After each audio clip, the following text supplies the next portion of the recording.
Hey YouTube, this is the MXv4 IR. It's a remote that usually most cable providers include with their set-top boxes, mainly Motorola who sells this. A lot of you might have this issue. When you have the remote, it works pretty well.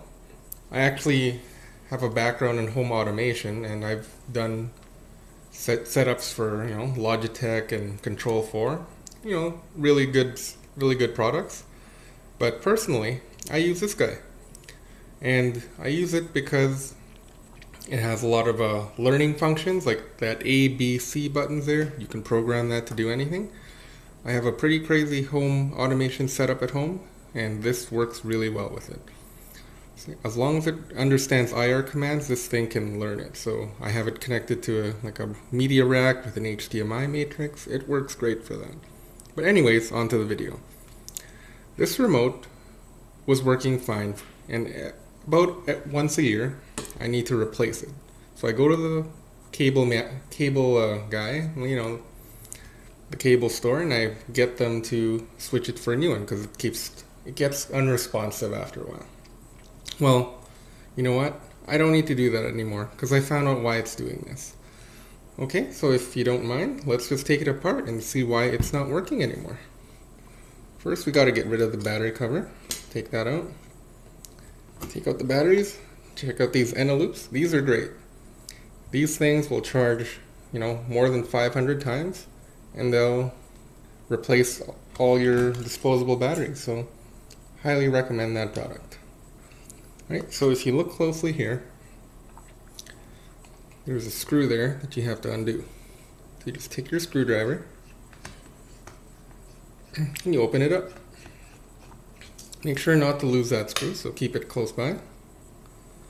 And next, the whole thing just snaps apart. So if you have like a guitar pick, anything plastic, even an old credit card will do. Take that and run it along the side. See?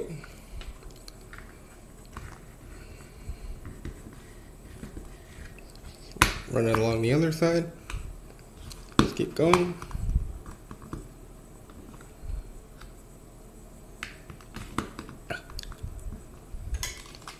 Pretty much once you're at a certain point, you'll need to use your fingers.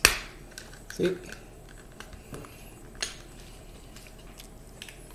Start with the other side again. If you don't want to mess up your fingernails, keep going with this guy. There. Now it's open. The whole thing is very simple. It's just a backplate, circuit board, and the buttons. Well, there's this plastic mid-frame here, and the buttons here. Now, right away, you can see exactly why this thing isn't working. The actual frame has a bit of a liquid on it. It's hard to see on camera, but the back of the buttons are covered in liquid. This part here, so just give it a quick cleaning, okay? Well, for me, it was the power, the TV, and the input buttons that were causing the problem. So let's give that a quick cleanup. Let's see how it works. All right, that's done. While we're here, we might as well rub down all the other buttons. All right.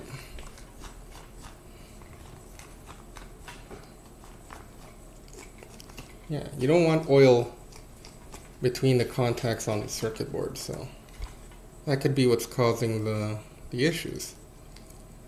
Now, I'm not crazy or anything. I've actually done this on another remote, so I know this works. So let's get that back in there. Next is the mid-frame. Just rub that down.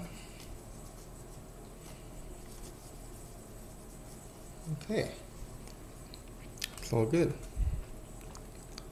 Now that is on. This part too, should just rub it down real quick.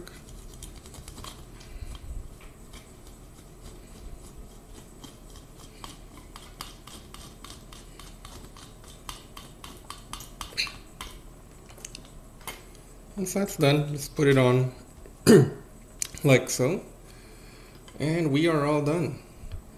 All you need to do is put the old back plate back on, and the whole thing snaps back in. See, like that. It's all in. Let's put that screw back on and give it a test.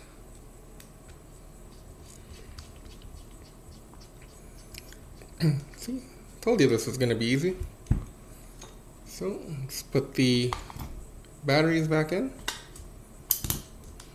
These are a fresh set of batteries, so I know they work. Let's see if the button lights up. See? Get that nice and responsive.